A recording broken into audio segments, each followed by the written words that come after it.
Hi, this is Scott Garibay, and today we are going to talk about Dungeons and Dragons, and we are specifically going to talk about the rumors of sale of Dungeons and Dragons to Tencent. All right, so first of all, let's talk about this. First of all, do I think this is true? Because at this point, you could say this is preliminary news, you could say this is rumor, you could say this is manufactured crisis. What is it? Well, first of all, I think, let me say what I have heard and then tell you whether I believe what I have heard. Here's what I've heard. Hasbro owns Dungeons & Dragons. That is, to my knowledge, full-on truth. Hasbro owns Dungeons & Dragons, lock, stock, and barrel, okay? They just had an absolutely groundbreaking success with Baldur's Gate 3. Baldur's Gate 3, to my knowledge, here's what I know about Baldur's Gate 3.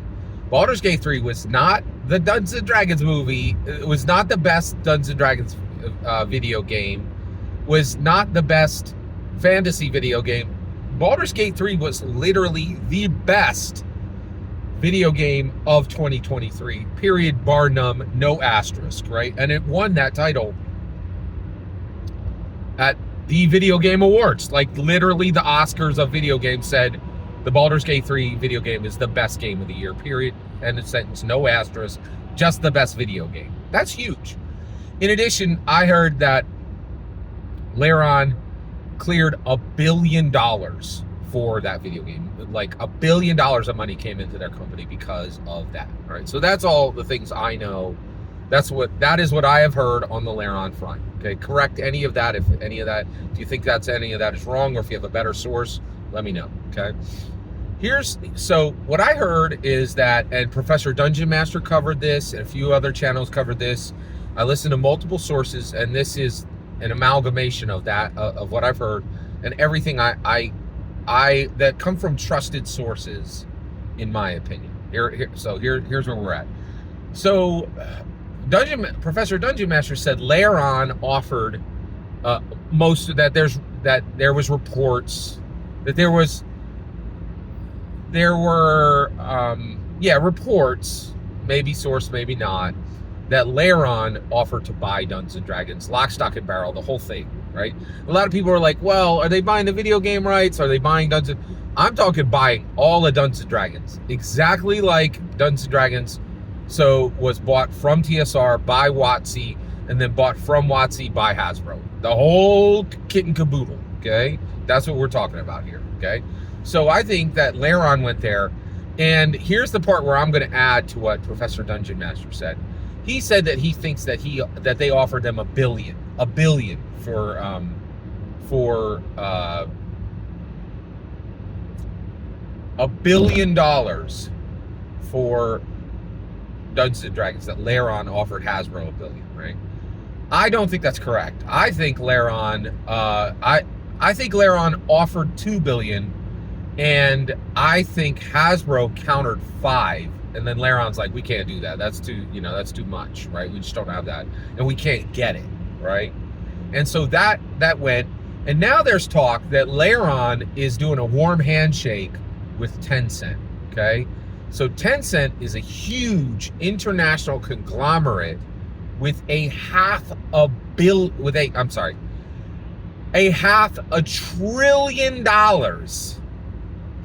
billion of value under their blanket, right? Under their umbrella, and they're a huge international conglomerate, multimedia conglomerate that has its fingers in a lot of pies, right?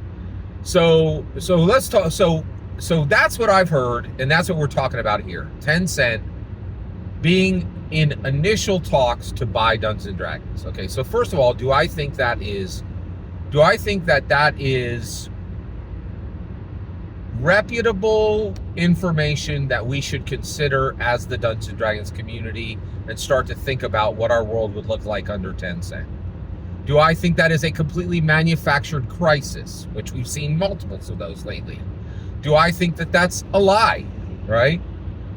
Which of those three? I think it's true. I think absolutely Tencent is in initial conversation with Hasbro to buy Dungeons and Dragons. Okay, all right. So I think everything that we talked about is true.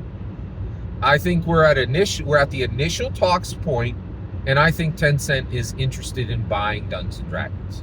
All right. So before I go before I go a step further, I want to say, what is the actual value of Dungeons and Dragons? What should Dungeons and Dragons be sold for? If Hasbro chooses to sell Dungeons and Dragons, what amount of money should they get? They should get $20 billion.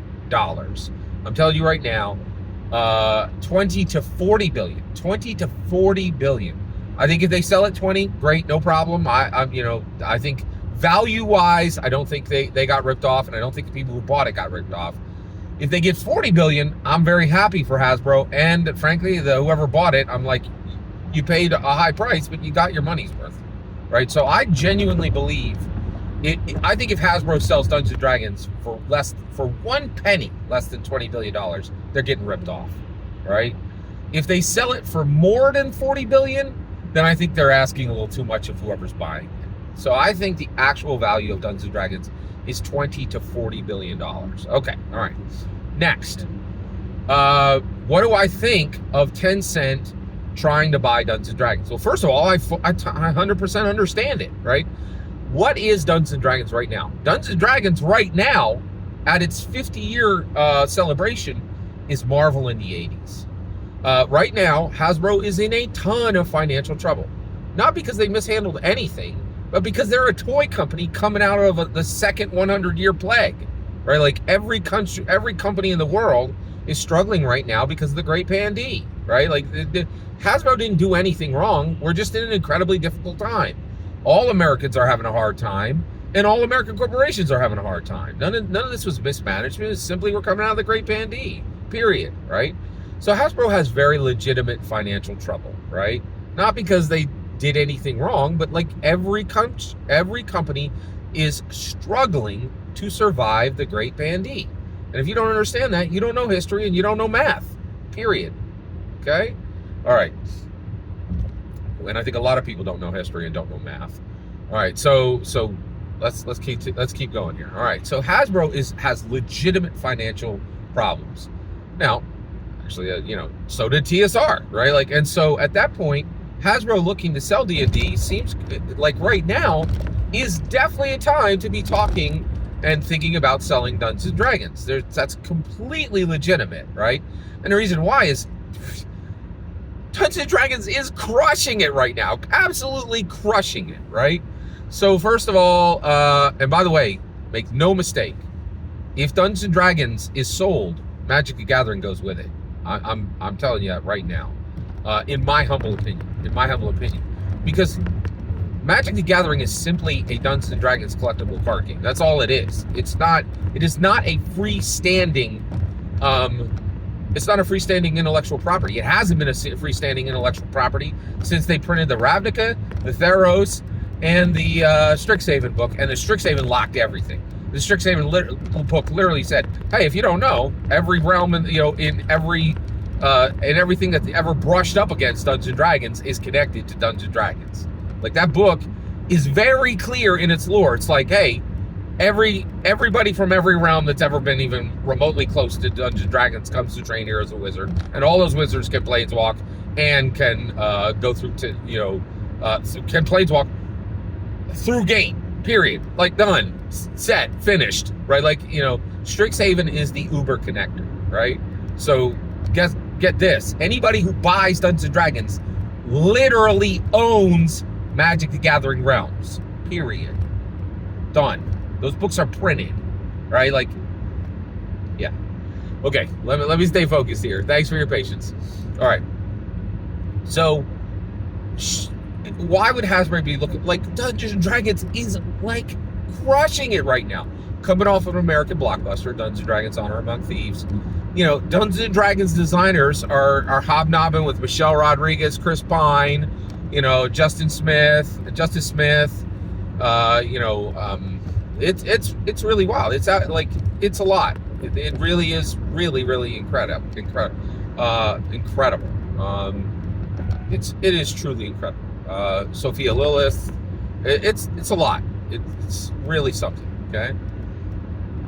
The Layeron success.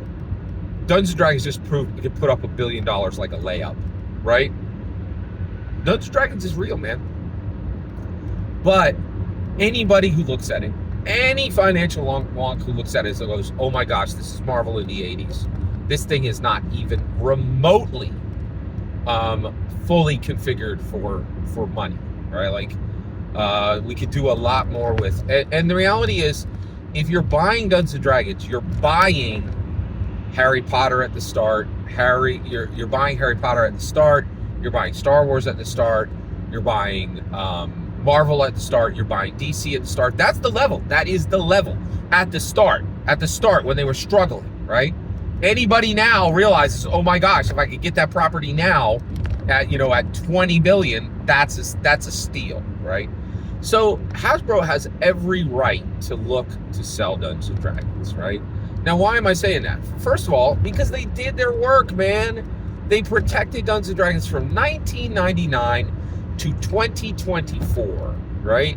They literally kept it for half of its existence. Literally half of its existence. And for 2.5 decades, they were the best guardians Dungeons & Dragons ever had, right? Now, the reality is Dungeons & Dragons has always made millionaires. It made Gary Gygax a millionaire. It made Lorraine Williams a millionaire. It made Matthew Mercer a millionaire. It's made Matthew Colville a millionaire. Dungeons & Dragons has minted tons of millionaires. You know what it's time for now? It's time for Dungeons & Dragons to mint billionaires, right? And hey, I want Tim Cook to have $1 billion. Great, take it, bud. You earned it. You earned every penny, right? Cynthia Williams, make her a billionaire, right? Everybody connected to the Dungeons & Dragons we have today deserves to be a billionaire, right? Mackenzie DeArmas, pay her $1 million, right? Make her the lead. Done. Let's get it in, right? You know, and so one, I would really love to see people make billions because they protected and grew and harnessed the power of Dungeons & Dragons. Okay. Now wait a second, Scott. Wait a second. You've always said that Dungeons & Dragons is an American product and should remain American product. I did say that. So why are you changing your tune now? Because I've learned about Dungeons & Dragons and I love Dungeons & Dragons. I really would like Dungeons & Dragons to remain an American property forever. But I realize now that's selfish. That is selfish. And the reason why is I have grown to love Dungeons & Dragons because I believe it is an identity engine, an achievement engine, and a protection engine, right? I think it is far more than a game, and I think it is truly spectacularly wonderful. And frankly, I would love for it to stay American, but the reality is I want the world to have this. I don't want to be selfish with this. It's too important. It is too important, right? If it's what I say it is, far more than a game, then the world should have a slice. And America had it for 50 years, right? And, you know, frankly, I would love to see America have it again someday, but right now, it would be great if the world had it for 50 years, right? If the world had Dungeons & Dragons for 50 years. And you're just like, wait a second, Scott, if it goes to 10 cents, are you going to get your hardback Dungeons & Dragons canon hardbacks? Yes, absolutely. They're not going to stop printing hardbacks. That nonsense was that line was nonsense when people were talking about it here when Hasbro had it. When we're talking where a company that has billions of dollars and can put hundreds and hundreds, like we've seen Dungeons & Dragons run on 5, 10, 20 million a year, right? Budget, right? What happens when we have when we have $250 million of development going into the D&D canon hardbacks? That's going to be amazing. That would truly be amazing, right? And so the reality is I have American design. I've had it for 5 decades, right? I'm not afraid of international design. I know what's going to happen.